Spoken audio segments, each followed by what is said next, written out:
It's now my honor to introduce our commencement speaker, the Attorney General of the United States, Eric Holder, Jr.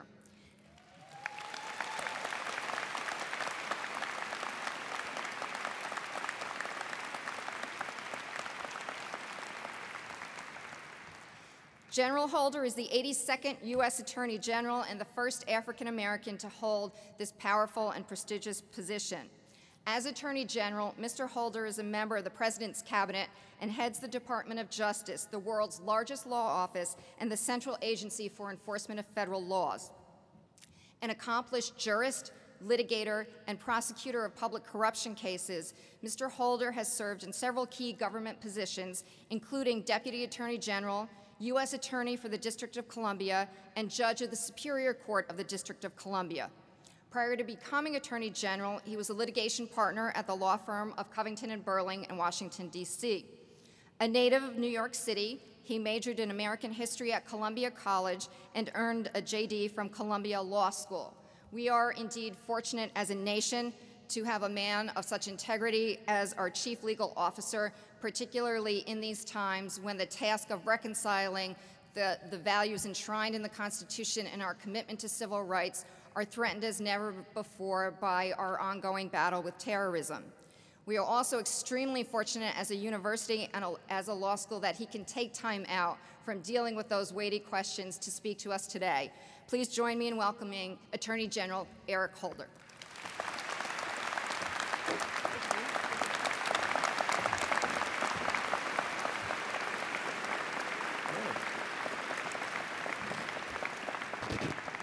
Well, good morning. Oh, come on, folks. Good morning. It doesn't get much better than this. You've done it. You've accomplished it. You're on your way out, right? Come on. Not that you didn't have a fun time here. I'm sure, it was all fun. Dean O'Rourke, distinguished faculty, proud parents, family, and friends, and above all, the members of the class of 2010.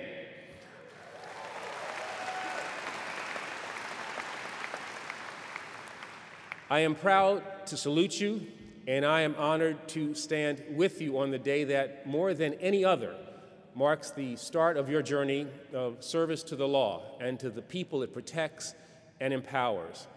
You are well prepared for this journey and for many other pursuits. Not only have you been trained at one of our nation's most distinguished schools of law, you've been taught by some extraordinarily well-rounded professors. Now, in addition to constitutional law, Professor Baxter helped you master proper yoga poses. From Professor Rickman, you learned about property law and proper fashion. And Professor Pettit made sure you understood both contract and consumer law, as well as the value of being able to rap about our legal code. I want to explore at least that one. Today, as you take leave of professors that you will never forget and friends you've come to rely on, you are entering an uncertain world, one that is burdened by recession, but showing signs of recovery, an age of unprecedented challenge, an era of new threats, and a time of war. Now, I realize the circumstances before you are not what you imagined or what you hoped for when you first arrived on this campus, but you must resist the temptation to feel as though you have been dealt a bad hand. You have not been dealt a bad hand. You have been given a rare opportunity. Consider the many examples throughout history of people your age, with exactly your training, who have improved the course of our country and strengthen the structures and rules that govern our society. And then consider how many of those leaders were trained in the law. You should also consider how many other students have passed through this campus during similar times of challenge. In fact, BU's inaugural class of law students arrived here during some of the most dramatic and difficult days in this city's long history. It was 1872 when this university welcomed its first class of future attorneys, a year that would bring the Great Boston Fire, which destroyed much of downtown and nearly all of the financial district. Months later, the Panic of 1873 hit, launching a nationwide and then a worldwide depression. When that first class received their diplomas, our union was still struggling to reconstruct itself, still working to realize the vision of a president who had been slain, and still seeking to navigate through the web of legal questions raised and legal challenges made in the aftermath of the Civil War. And you thought you had it bad. Those students, like many who followed in their steps, discovered something that you soon will learn. Times of difficulty, of novel questions and new tests are often the most exciting and consequential times to be a lawyer. Since our nation's earliest days, we know that the service and contributions of attorneys, and very often of young attorneys, have kept our great American experiment in motion. Through our history, young lawyers were on the front lines of efforts to abolish slavery and segregation, to secure voting rights for women and civil rights for all, to provide health care for our seniors and our poor, and to guarantee decent wages for our workers. And now, graduates, it's your turn. As I say this to you, I am reminded above all of my own law school graduation, of how I felt then in the spring of 1976. When I was in your position, I didn't know exactly what I wanted to do, but I knew where I was going to go, to the Department of Justice, where I would be working in its new public integrity section. My path was not an orthodox one, but it resonated most with my idea of the law at its best, as a powerful instrument of positive change. And so in preparing for this speech, I could not help but wonder, 3.5 decades later, whether that vision had been realized or proven naive. And fortunately, I found myself siding with one Boston University graduate, Dr. Martin Luther King, who believed and once said that the arc of the moral universe is long, but it bends toward justice. Consider that in 1969, when I entered college as an 18-year-old, I could not vote, even as a war was being fought in large part by American teenagers in Vietnam. Now, of course, the right to vote is afforded to every 18, 19, and 20-year-old. Or consider that when I became Attorney General just last February, there was not a single line in the nearly 225-year history of the United States Code that referred explicitly to gender identity. Today, the Matthew Shepard and James Byrd Act, which the President signed into law last October, does just that, finally protecting our nation's gay, lesbian, bisexual, and transgendered individuals from vicious hate crimes. Those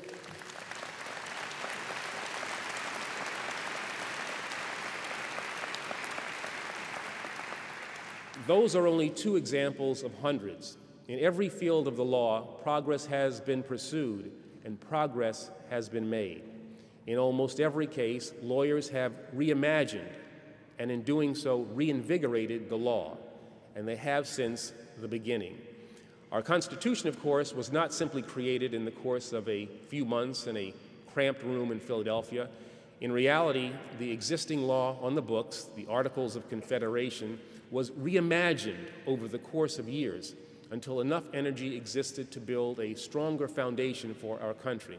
Now, don't worry, I'm not here to deliver a lecture on the law.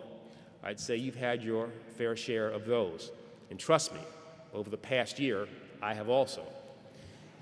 Instead, I'd like to talk to you about people not unlike each of you, people who have been mentioned already: Robinson Kikuchi, Jones Bailey, Hewlett Brooke. Now, you recognize these names on the basis of what the dean has said to you, but they once sat in your seats, minutes away, as you are now, from a BU law degree, and then equipped with nothing more than energy, passion, confidence, and the famously close-knit BU Law alumni community, each went on to reimagine the law, and by extension, recreate our society, often against great odds and always for the better.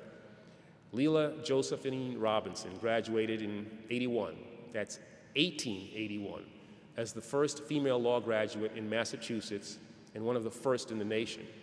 By 1882, she had convinced the Massachusetts bar to admit its first woman.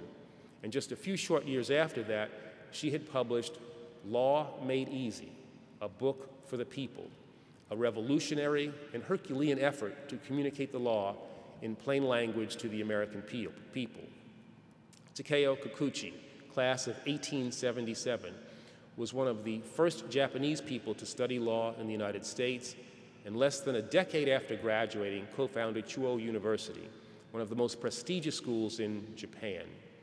Clarence Benjamin Jones, a 1959 graduate, became one of Martin Luther King's closest counselors, and only 4 years after graduating, helped him to write his I Have a Dream speech for the March on Washington.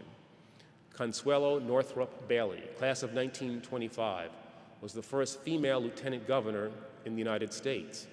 Manuel Hewlett, the first African-American graduate of BU Law in 1887, argued the only criminal trial in Supreme Court history.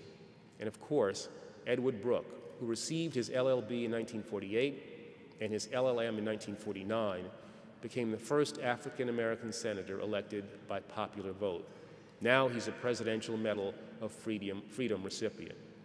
So wherever you look in the history of BU Law, you find a tradition not only of excellence, but also of adventure. Graduates attempting new feats and pursuing smart innovations that, simply put, no one else is trying. Perhaps it all started more than a century ago when the great Justice Oliver Wendell Holmes chose this school as his platform for expounding a theory in his famous Path of the Law speech that would inspire one of the most important legal movements of the 20th century. Or maybe its roots are in your law school's well-known tradition of unrivaled and unusual teaching excellence. Whatever the case, it's clear that this institution has more to brag about than its claim to the nation's tallest law school building, and the fact, I guess, that a hawk has chosen to take up residence there. BU Law has developed a grand tradition. Across the world, its alumni have improved our laws to an incalculable degree. And the class of 2010 now has the opportunity and the responsibility to build on this legacy. For each one of you now joins a professional legal community that's more attuned than ever to its obligation to give back, and at no charge, to help the most vulnerable and underserved among us. In truth, it's not about where you're heading now, or even where you end up. It's about what you do along the way. It's about whether throughout your career you continue to pursue your ideals for improving our justice system and our world. The ideas that you formed here, talking with your professors and classmates, working in your legal clinics, or volunteering in organizations across this campus and city. One day, perhaps soon, you may be told that your ideas for a better system need ripening, or worse, they need a reality check. But I say trust your instincts, trust yourselves, trust your own vision. And I say this because of what I've learned about this class from your faculty members and professors. Your commitment to each other and to the community beyond these gates has inspired them. Your commitment to public service and to public interest work has impressed me. Just look at all that you've accomplished. Many of you, through work at the Morin Center, have made important contributions to the debate over financial regulatory reform. Some of you have helped to author an influential paper on the federal home loan bank system. Others participated in high-impact clinics everywhere from Boston and Atlanta to Geneva and Ghana. You've been to Louisiana to help Hurricane Katrina survivors, to Texas to work on immigration issues, and after commencement, some of you will be heading to Cambodia. In other words, you've already proven the value of your legal ideas and your youthful energy in making a positive and critical difference. And now you must continue this work. Whether you eventually lead movements, rule from the bench, return to the classroom, run for office, advise clients, or defend the accused, you are now ready to define our future. You are no longer just students of the law. You are now, beginning today, stewards of our nation's justice system. And I believe the privilege of earning a BU Law degree bears with it a lifelong responsibility to use your gifts and your training to improve that system. However you decide to contribute, I hope that you will serve as a participant and as my partner in the pursuit of justice for all. In 1897, when Justice Holmes came to BU to help dedicate the old Isaac Rich Hall and to deliver that legendary Path of the Law speech that I mentioned earlier, he concluded with a statement that at the time was considered provocative. Today, I believe it couldn't be more appropriate. He said, and I quote, "To an imagination of any scope, the most far-reaching form of power is not money, it is the command of ideas." So today, I encourage each of you to set for yourself one singular objective, even before you turn to that new job or that well-deserved break. To take command of your ideas, consider them now, refine them tonight, tell your family and friends about them during graduation dinners, talk with your professors about them as you say goodbye. By doing so, you will have taken that first step toward fulfilling the full measure of your promise.